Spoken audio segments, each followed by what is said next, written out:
The courtroom fell so silent you could hear the fluorescent lights hum above the jury box. For weeks, the nation had been glued to the unfolding legal battle between Michelle Harland, once celebrated as a visionary humanitarian, and John Kennedy, a soft-spoken entrepreneur known more for his quiet philanthropy than for controversy. But on this day of the day everything would turn. The atmosphere crackled with a tension no one could fully name. Viewers tuning in across the country felt it too. Something enormous was about to happen. Michelle's lawsuit had landed like a thunderstorm. She accused John of sabotaging her foundation's finances, claiming he'd manipulated donors, undermined her credibility, and caused the collapse of her most ambitious global outreach program. To many, Michelle was the embodiment of resilience and compassion. People admired her, trusted her, believed in her, so when she pointed her finger, millions instinctively followed its direction. But John didn't fight back with anger. He never raised his voice. He rarely even looked directly at the cameras. He simply repeated one calm statement: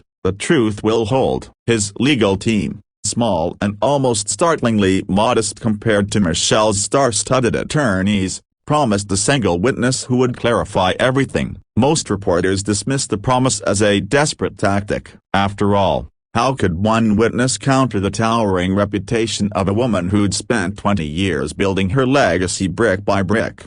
As weeks passed, public opinion split sharply. Some insisted Michelle had finally exposed the long-hidden betrayal. Others claimed the lawsuit felt strangely hollow, as though something crucial was missing. Social media turned into a battleground. Former allies unfollowed each other. Even families argued around dinner tables. What happened between Michelle and John seemed to reflect something deeper, as something everyone felt about truth, trust, and the people we choose to believe.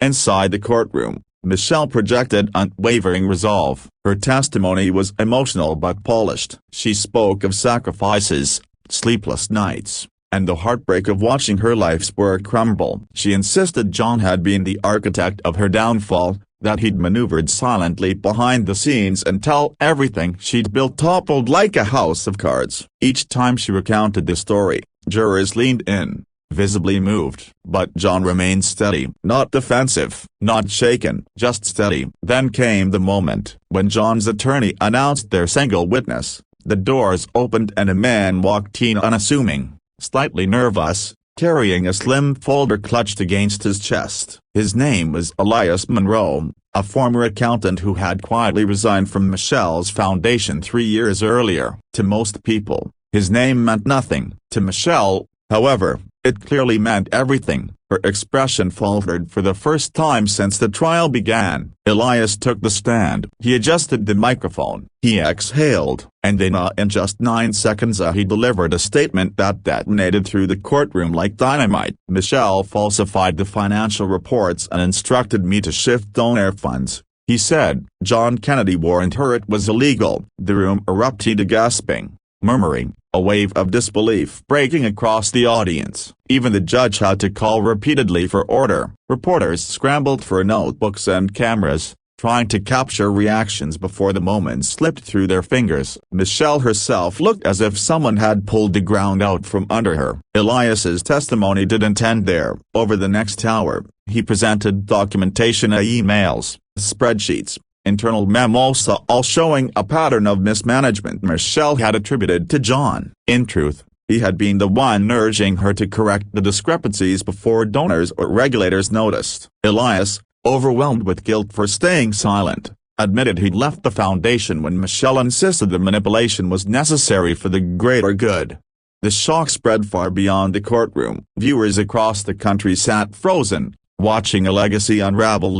The accusations Michelle had thrown at John echoed back toward her, sharper and more painful than anyone imagined possible. The woman once hailed as a hero now appeared tragically human, deeply flawed, driven by fear, and haunted by the pressure of being placed on a pedestal she could no longer balance upon.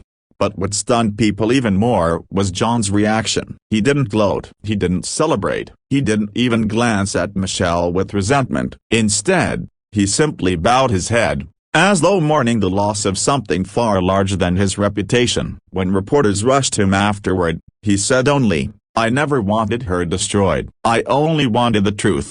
The jury deliberated for just 3 hours. They ruled unanimously in John's favor. Michelle was ordered to publicly retract her accusations, repay damages, and release a formal apology. The ruling marked not just the end of a lawsuit but the close of a chapter that had gripped the country for weeks. In the days that followed, Michelle withdrew from public life. Close friends revealed she was undergoing therapy, confronting years of buried anxiety and the crushing weight of trying to live up to public expectations. She issued a heartfelt statement acknowledging her mistakes, expressing remorse, and asking for the space to rebuild not her image, but herself.